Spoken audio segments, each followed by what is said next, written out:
강은현 소장님을 모시고 구체적으로 이제 경매를 좀 참가하는 방법에 대해서 한번 들어보는 시간을 갖도록 하겠습니다. 사실 저도 이제 뭐 이렇게 대학원 수업, 경매 수업 통해 가지고 처음 이렇게 어떻게 경매를 좀 참여해야 되나 막막할 때가 사실 많았거든요, 교수님. 그러면 좀 처음 시작할 때 구체적으로 조금 어떻게 접근하는 게 좋을까요?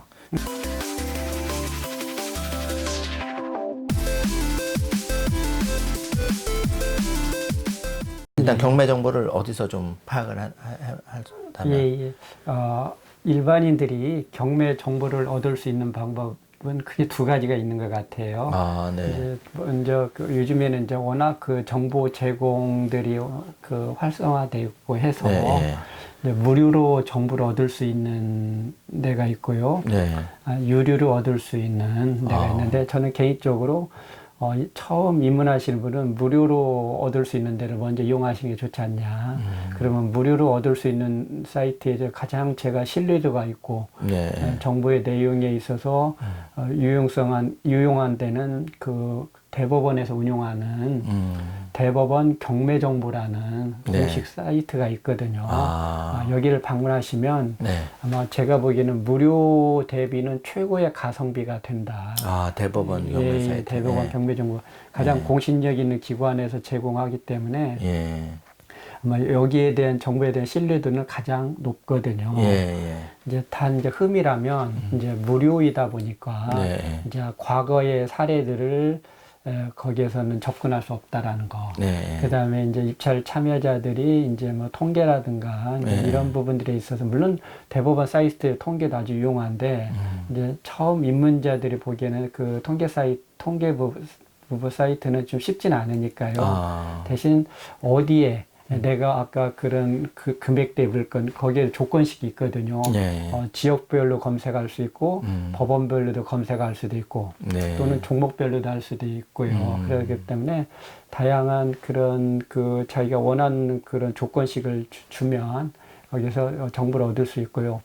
이제 좀 그 단계가 좀 넘어섰다. 네. 그래서 난 이제 좀 더 경매를 산발적으로 하는 게 아니라 하나의 그 부의 자유로움을 위해서 네. 좀 지속적으로 경매를 그 하나의 나의 파트너로 생각을 한다라고 하면 예. 이때는 자연스럽게 뭐 유료 사이트를 한 곳 정도는 가입을 하셔서 거기에서 현재 진행되는 것뿐만 아니라 이제 유료 사이트는 향후의 미래 예정 물건도 볼 수 있고요. 네. 과거의 그 유사 물건에 내가 입찰가를 산정할 때 과거의 참여자들은 어떤 의사결정을 했는지 네. 과거의 전례들을 참고할 수 있기 때문에 그런 유료 사이트를 하나 정도는 보시는 게 괜찮다고 하고요. 네. 사실 유료 사이트는 무수히 많습니다. 무수히 많은데 제가 이제 특정 뭐 사이트를 뭐 소개할 수도 있지만 우리 그 선생님들이 그런 사이트 몇 곳을 방문하셔서 예. 본인들의 취향에 가장 그 가격 대비나 이제 그 이용료라든가 네. 그런 이제 뭐 디자인 구성이라든가 이런 거에서 본인의 취향과 맞는 데를 한 곳을 그쪽에 가입을 하시면 좋겠다 생각하고요. 내용은 제가 보기에는 한 거의 뭐 50부, 100부이거든요. 큰 네. 이제 컨텐츠, 물론 이제 그 이용료가 비쌀수록 그 내용이 좀 풍부한 건 당연한 거지만 이건 우리가 또 가성비 개념도 있고 하니까요.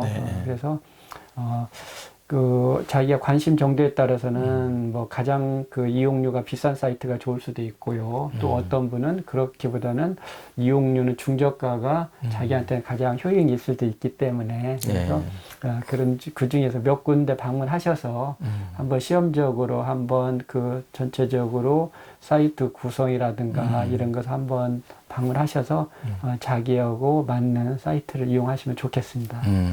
그렇네요. 그러면은 이제 사이트 이용 방법은 그렇게 하면 좋고, 예. 그 다음에 이제 그 전국에서 예를 들어서 이제 뭐 서울에 제가 예를 들어서 은평구에 살고 있는데 이쪽에 이제 그 어떤 경매 그 법원이 다 이제 관할이 다르다고 네네. 제가 들었는데 예. 그런 건 좀 어떻게 물건지 그러니까 예. 경매 나온 그걸 위한지 어떤지 그렇죠. 예. 현재 그 경매 법원은 전국에 모두 59곳이 있어요. 굉장히 많네요. 예. 59곳의 구성은 방금 이제 우리 소장님이 말씀하셨듯이 지역적으로 구분했습니다. 네. 정확히 보면 아마 이제 그래요. 우리 재판부 관할하고 똑같아요.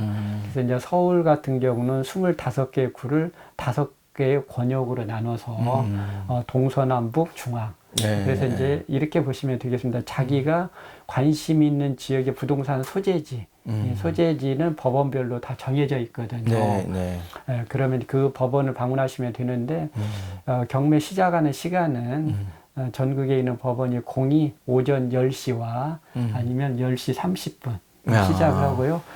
대부분의 법원들은 이제 10시인데 10시 30분 시작하는 법원은 좀 거리상으로 공간적으로 좀 떨어져 있는 법원. 예. 예를 들면 수도권에서는 의정부 지방법원이나 아니면 수원 지방법원 또는 안산 지원 등등이 이제 10시 30분이고요.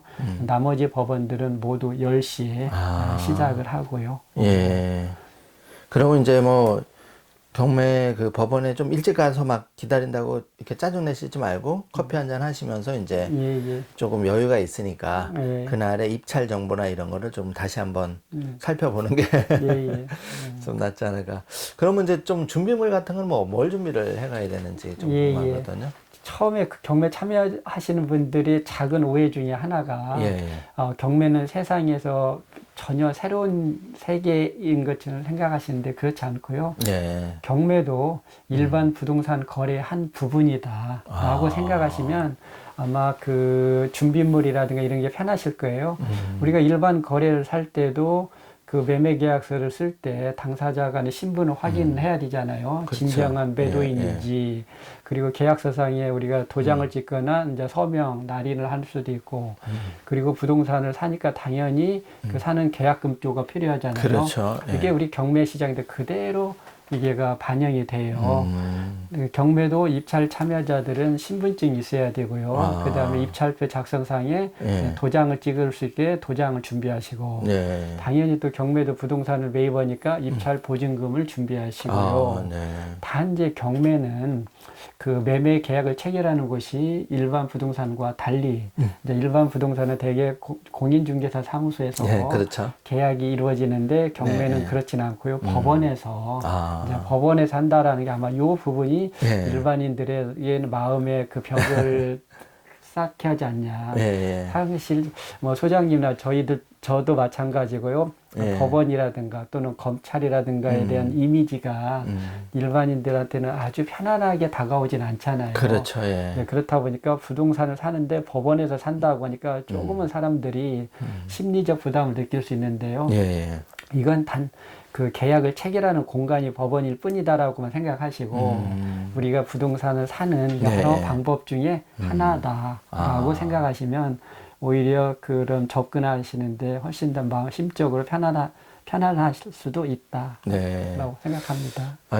저도 충분히 공감이 가는 게 좀 심적으로 편안한 상태에서 이렇게 경매 입찰에 좀 참여를 해야 낙찰 온 때도 따르지 않을까 이제 이런 생각도 들거든요.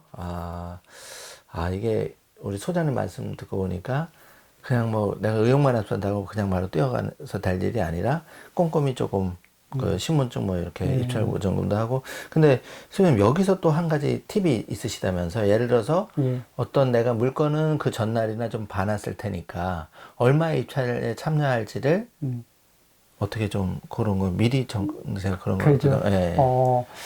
우리가 이제 일반 부동산도 사고 팔 때는 사전에 가격 조율을 어느 정도 하고 아주 면전에서 하기는 그러면 또 거기에서 서로의 생각이 달라서 결정이 이루어지지 않을 수도 있잖아요. 그래서 저도 개인적으로 경매 가격은 당일 결정하는 건 바람직한 것 같진 않고 당일은 내가 이미 결정한 가격을 적어내서 제출하는 시간으로 주로 이용을 하고요. 이미 입찰 전에 그 전에 이 경매 물건의 충분한 분석과 그 다음에 아까 조사 활동을 통해서 큰 틀에 있어서는 예정가는 정해놓고 단지 미시적인 변동은 또 당일날 보면 법정 분위기라는 건 있거든요.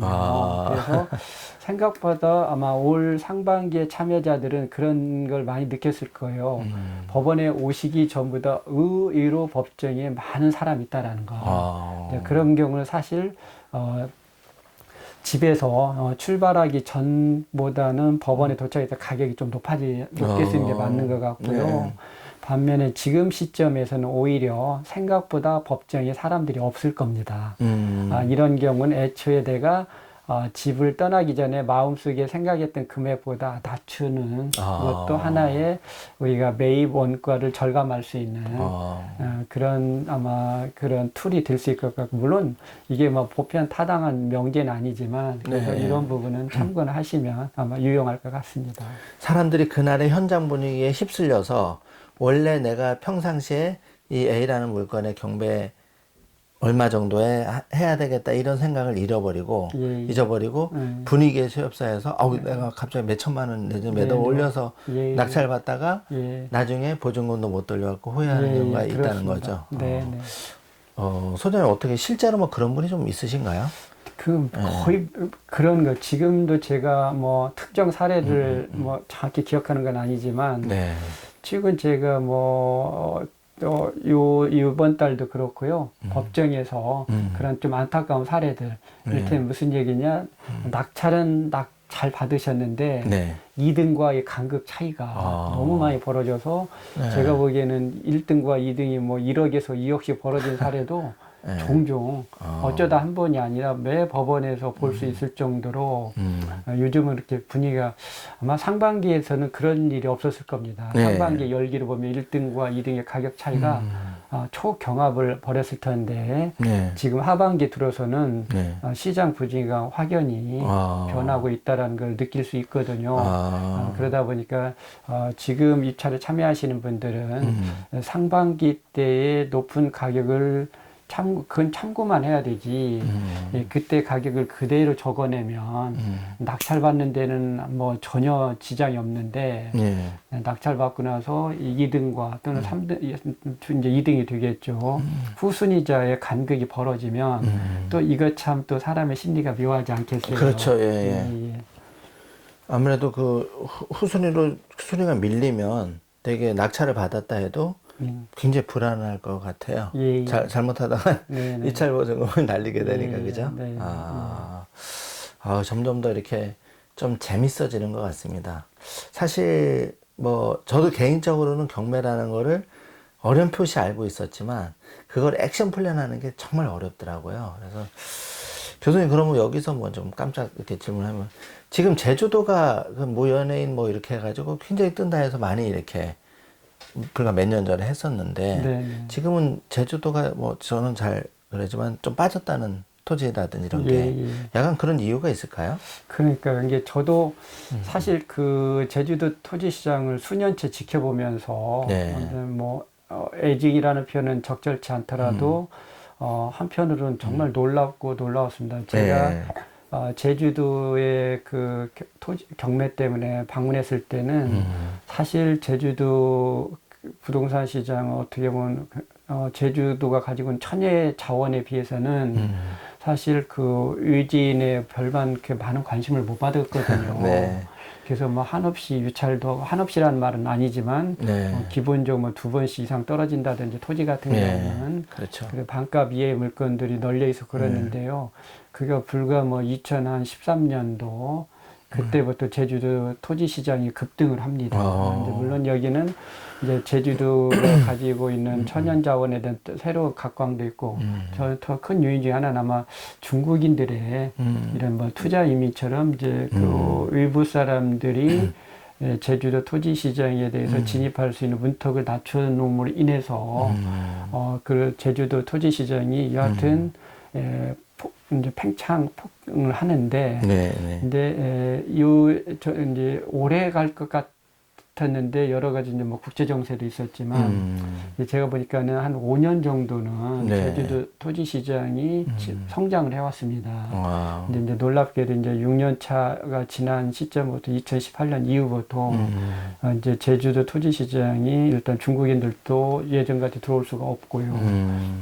그리고 또 서울 수도권 거주자들도 서울 수도권 인근 지역에 제주도를 상쇄할 수 있을 만한 개발 호재 지역들이 대체제가 등장함으로 인해서 이제 그 투자의 분산도 이루어지고 하면서 사실 지금은 제주도 토지 시장이 고점 대비는 많이 조정을 받고 있어요. 아, 현재는? 네네네. 네. 그래서 오히려 저는 개인적으로 한 3, 4년 전에 들어가신 분들이 여간 공경에 처하지 않았나. 이제 그때 이후로는 가격이 지금 현재 가격은 많이 빠져 있으니까. 아, 소위 그렇게 들어가면 물렸다는 표현인데 네네. 일단 하여튼 좀 비싸게 산 거네요. 네네. 교수님 말씀을 듣고 보니까 어쨌든 이제 막연하게 생각을 하는데 경매에 참가하는 방법이 있다. 그래서 전국에서 오전 10시부터 10시 30분까지 오전 타임 진행하는데 이때 사실은 경매만 보는 게 아니니까 막 줄이 길게 늘어설 수도 있단 말이죠. 그래도 끝까지 포기하지 않고 어쨌든 한번 체험을 해보시면 그죠? 좋을 것 같아요. 자, 그럼 이제 이번 시간에는 구체적인 경매 참가 방법에 대해서 한번 알아봤고요. 또 저기 유관기관에서 이제 이런 거를 조금 그런 이제 그 경매를 참가할 때 소장님 말씀하신 일단은 무료 버전 사이트, 그러니까 뭐 대법원 경매 정보라든지 그런 걸 해서 일단 크게 부담 없이 시작을 하자. 그리고 구체적인 참가 방법은 뭐 신분증 도장, 그리고 이제 사전에 입출 보증금 이런 것까지 좀 써보는 습관을 가리자. 이렇게 제가 정리가 네. 되겠네요. 네. 네. 아.